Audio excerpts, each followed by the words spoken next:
Hi guys. So this is going to be a quick rundown of what we've built here. Our aim of this was to build essentially a rally light to try and get more of you guys into the rally scene. The biggest kind of limit or the biggest obstacle to get into rally is cost, and we wanted to get this down as cheap and as basic as possible but keeping very good quality, build quality and very good parts.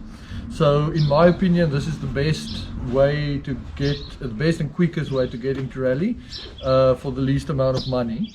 The base we chose was a KTM 500. This is a 2020 from KTM Cape Town. We're very happy with this. I used to be on a 450 and this 500 is literally blowing my mind. It's got the most linear power curve I've ever ridden on a bike, and it just never stops. So what's different on this bike to a normal bike is basically, if we're going to start in the front, obviously with a rally bike you need full navigation gear.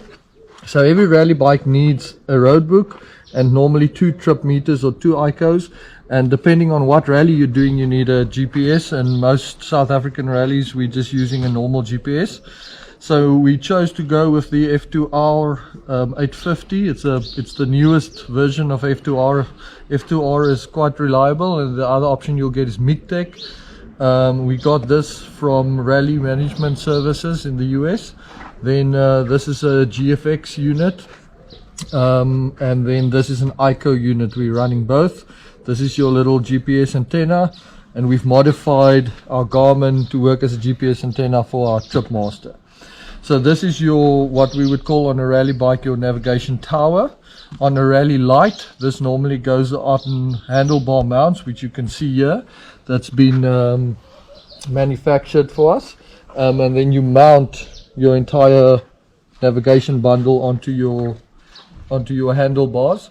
On a rally bike, normally you have a big forward facing tower that you mount everything on. On a rally light, we're using this setup. And then our other goal was to use as many KTM parts as possible. So this bike is pretty much solid parts you can buy from KTM. A lot of people are worried about wind, so if we come to the front, instead of having a whole fairing coming up here, we've got our this is a 690 screen that we've modified to put on here, and then we've got an LED light for the liaisons. On rallies you always go at night, so both of these you can get from KTM Cape Town, and they work exceptionally well. We've been going flat out now for 3 days. Rocks, sand, bumps, whoops, jumps, doesn't matter. Nothing so far has come loose or rattled loose. This is really nice and really simple.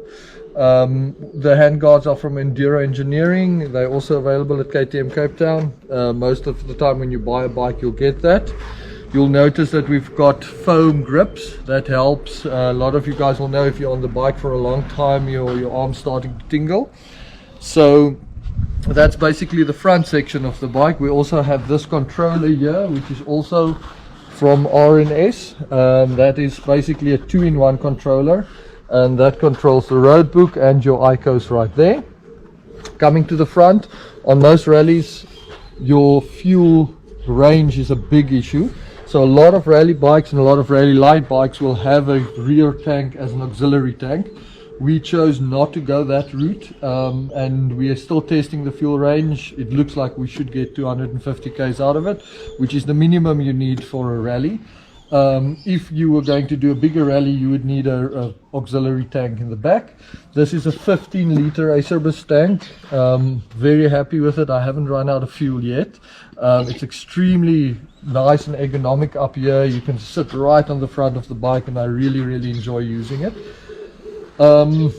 You do get a KTM 12-liter tank, which is a little bit bigger than the standard tank the 500s come out with. And now the other thing on rally bikes that you need a lot is extra storage. A lot of times you need water or tools. So the conventional rally bikes goes with a big bash plate in the front that you can store stuff in. We went with a lightweight Enduro Engineering bash plate, again to save weight, and we carried on and we put on these awesome bags that comes also from KTM. This is custom made for the 500s. Now a lot of people will say you're adding weight to the back of the bike, you want to get your weight down for center of gravity. I don't load these very heavy. They've got my tool roll in them, and they've got my first aid kit in them, and maybe an extra layer, and that's it. So they're really not heavy. Again, we've put them through the ringer.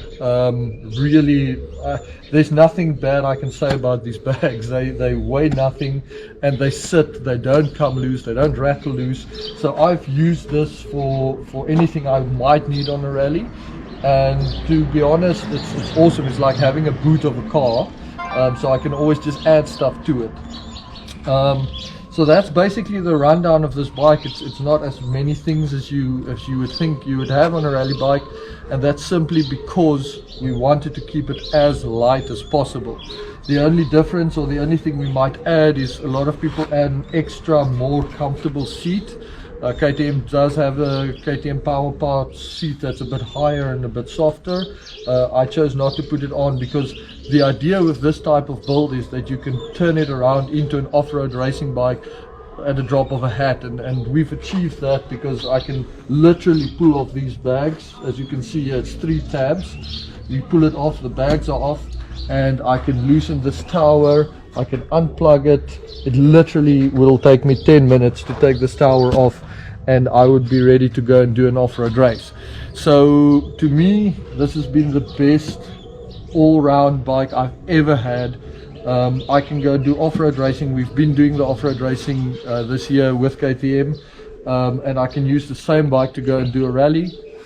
And if I want to go fast, or if I want to go on a tour, I can strap on my bags. I don't have to go on a rally, and I can go 120, 140 on a gravel road and use this as a light adventure bike.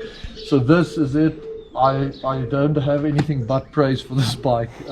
Absolutely blown away by it. So thank you, KTM, for giving us this opportunity. And if you guys are in the market for a new bike, if you're thinking of getting into rally, make sure you give the guys at KTM a call, and we'll see if we can hook you up with an adventure light or a rally light setup. Cool.